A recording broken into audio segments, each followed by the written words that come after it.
Hello, welcome to Malls Shop. I'm Andre Harris, your host. I'd like to give an honor to God, who's the author and finisher of our faith, the author of our salvation. And I'd also like to thank the men and women enlisted in the United States military, as well as veterans for serving our country.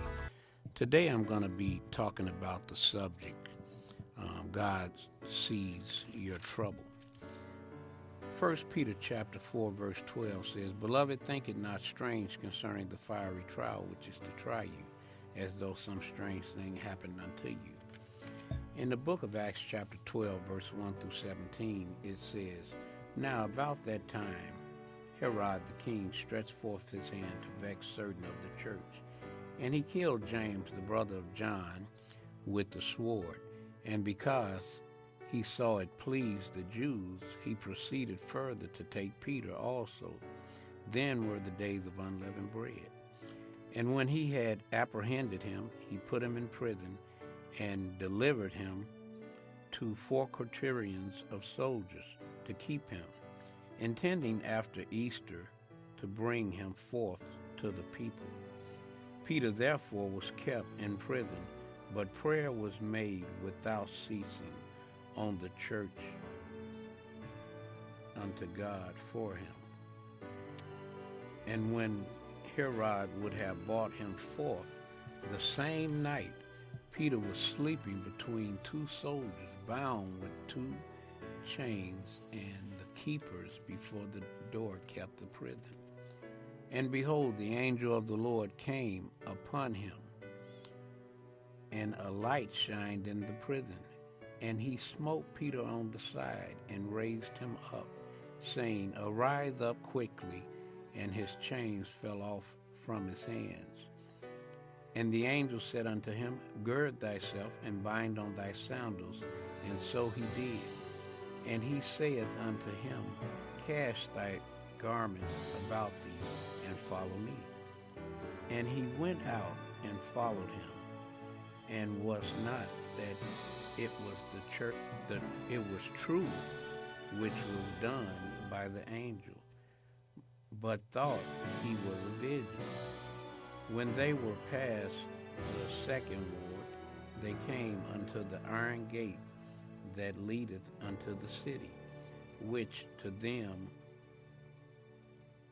of his own accord, and they went out and passed on through one street, and forthwith the angel departed from him.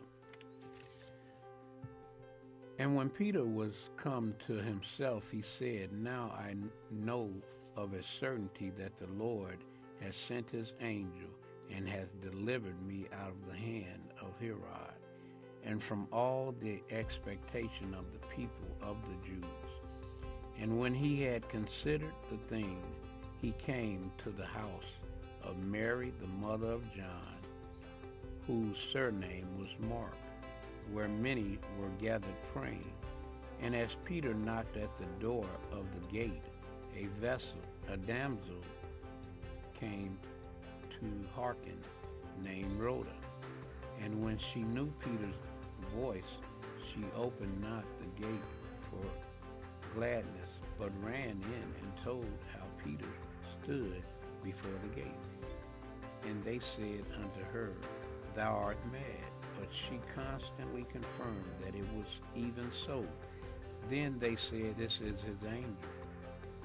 But Peter continued knocking, and saw they were astonished. Now, when 2020 first began, we all began to make New Year's resolutions, those that make resolutions. But in any event, each and every individual was just going on celebrating what we would say a new year plus a new decade. No one was expecting COVID-19 to totally change our lives forever. But what we must come to understand is that nothing reaches us unless it goes through God's hands, whether we are a believer or a non-believer. God is still in control. I believe that God can turn a mess into a miracle. We have to realize that there's always a gift hidden in our struggle. So it determines on our attitude how we approach whatever situation we are encountering as we adjust and adapt to our new normal.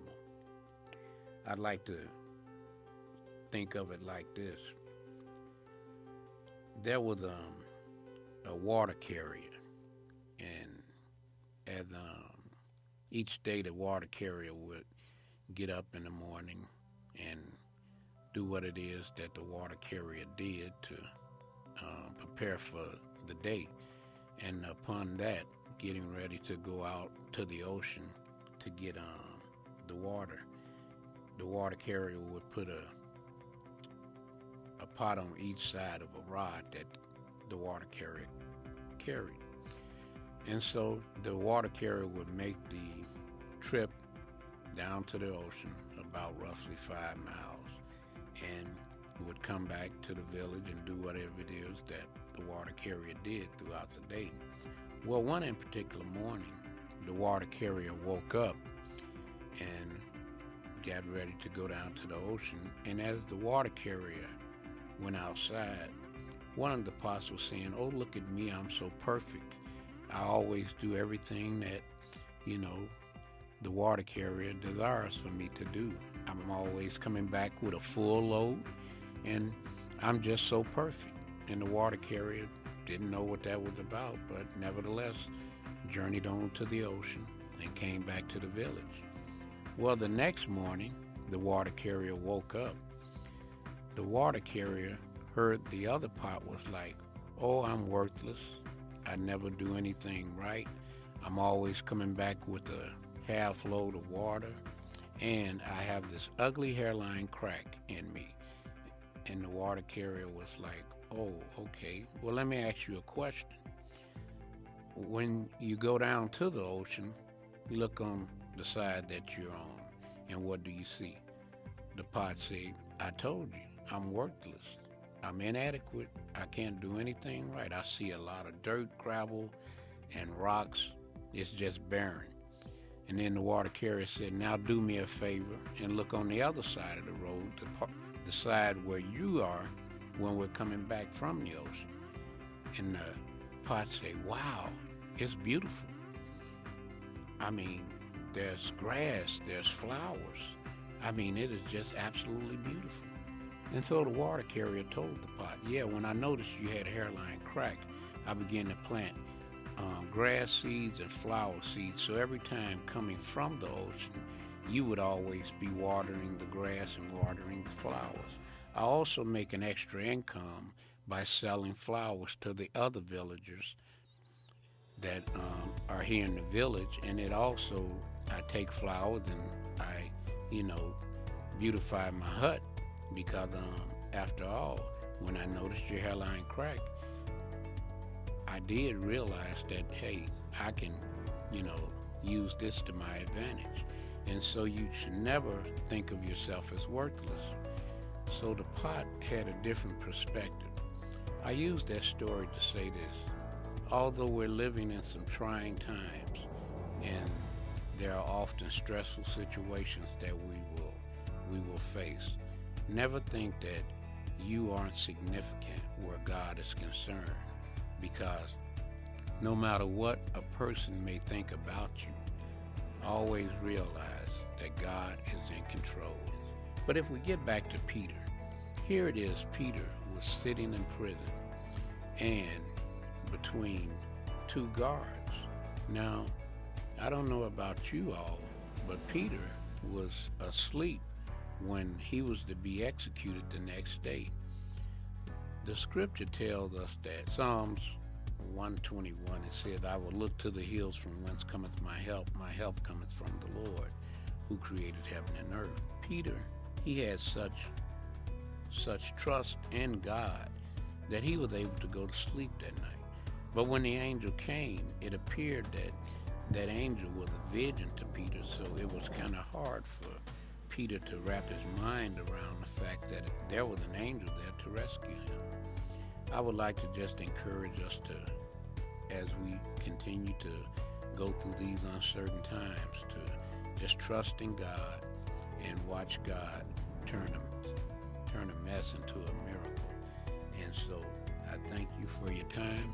Once again, this is Malls.shop, and I'm Andre Harris. I'd like to once again give an honor to God, who's the author and finisher of our faith, the author of our salvation, and thank the men and women enlisted in the United States military and the veterans for protecting our country.